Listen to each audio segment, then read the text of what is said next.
আপনি সামান্য কিছু সম্পদের মালিক হইলে এখান থেকে জাকাত দিতে হবে, শরীয়ত কিন্তু এটা বলে নাই। একটা স্ট্যান্ডার্ড আছে, এই মানে গেলে দিবেন। সেটা কত?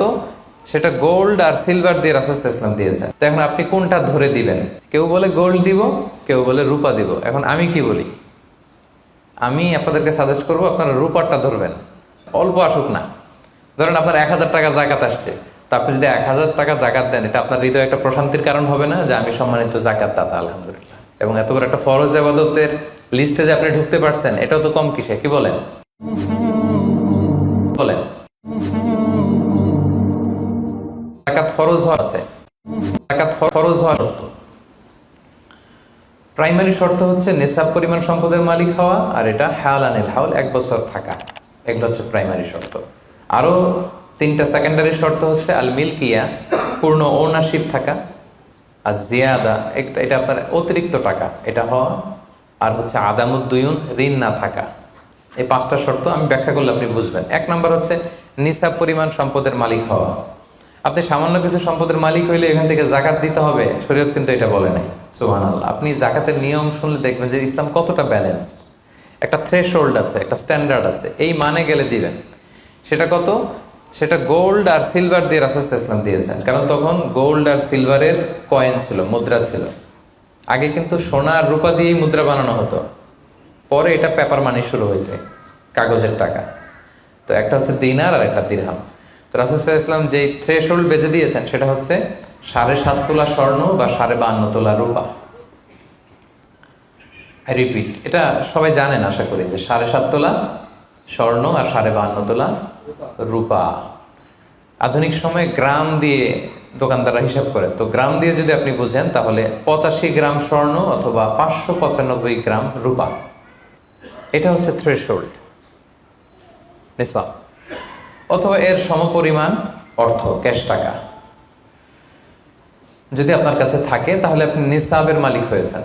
যেদিন আপনি এই নিসাবের মালিক হবেন, ওই দিনটা আপনি ডায়েরিতে টুকে রাখবেন।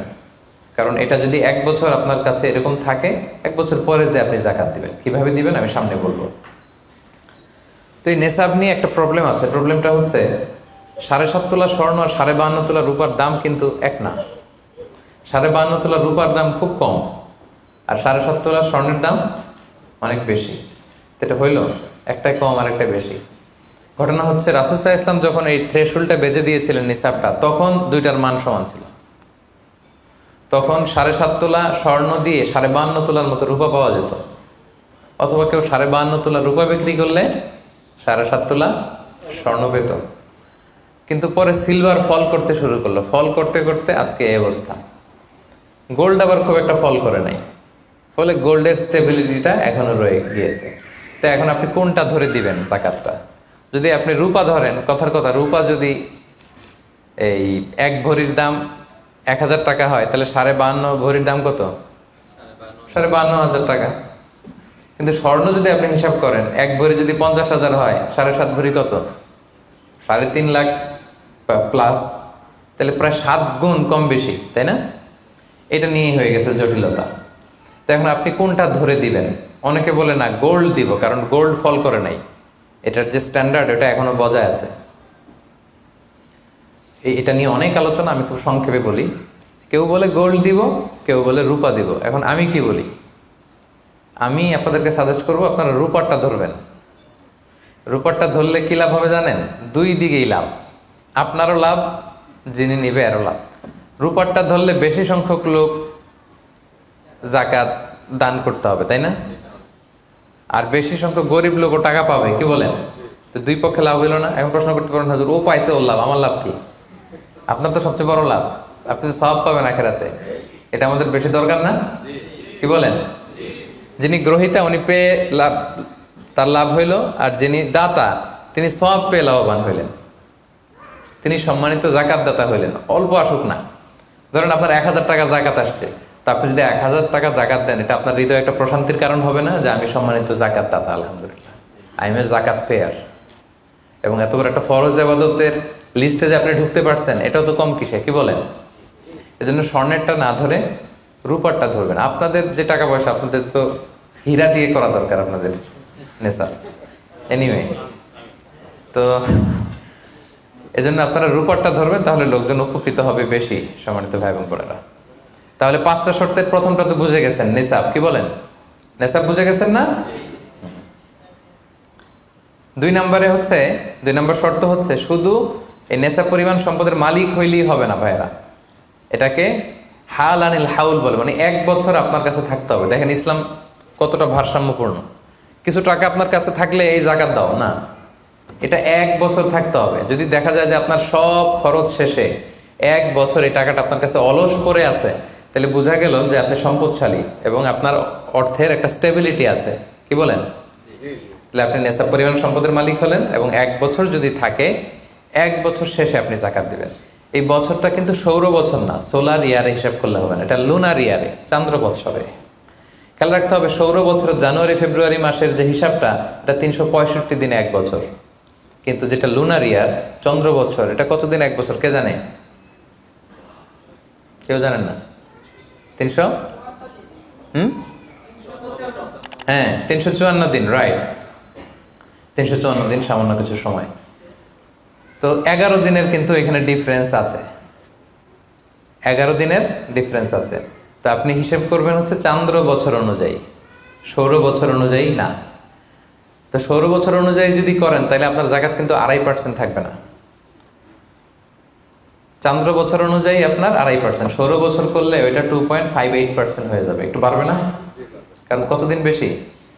11 দিন বেশি, পার্সেন্টেজও বেড়ে যাবে। তখন কিন্তু জাকাত আপনার 2.5% থাকবে না, 2.58%। বলার আগেই বুঝে যায়, কারণ সব ব্যবসায়ী সারাদিন ক্যালকুলেটর নিয়ে কোত্থেকে শিপমেন্ট হইলো, কত মিলিয়ন গেল, কত মিলিয়ন ঢুকলো, সব মুখস্থ, যেন বলার আগে বুঝে ফেলতেছে চটচট করে, মাশাআল্লাহ। তো তখন আর 2.5% হচ্ছে না, 2.58% হচ্ছে। তাহলে সম্মানিত ভাইরা, আপনি ধরেন, উদাহরণস্বরূপ ধরেন যে আপনি গত রমজানের 20 তারিখে সর্বপ্রথম নিসাব পরিমাণ সম্পদের মালিক হয়েছিলেন। তো তারপরে আপনি খেয়াল করবেন যে দেখি সারা বছর এই পরিমাণ অতিরিক্ত অলস টাকা আমার কাছে পড়ে থাকে কিনা। থাকতে থাকতে থাকতে থাকতে এই রমজানের 20 পর্যন্ত দেখেন যায় টাকা ওইটা তো আছে, আরো হয়েছে টাকা।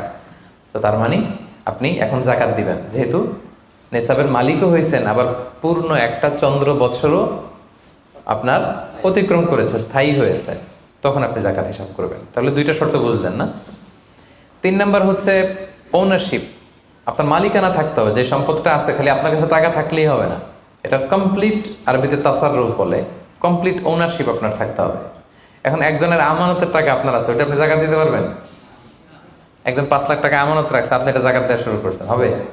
সেটা তো উনি জাকাত দিবে, এটা তো আপনার আমানতের টাকা, এই টাকা তো আপনার বুঝাই দিতে হবে। তো আমানতের টাকা কিন্তু কমপ্লিট ওনারশিপ আমার থাকে না, এটার হিসাব আমি করবো না। তো এটা বুঝে গেলেন। 4 নাম্বার হচ্ছে এই টাকা আপনার অতিরিক্ত হইতে হবে, আরবিতে বলে জিয়াদা।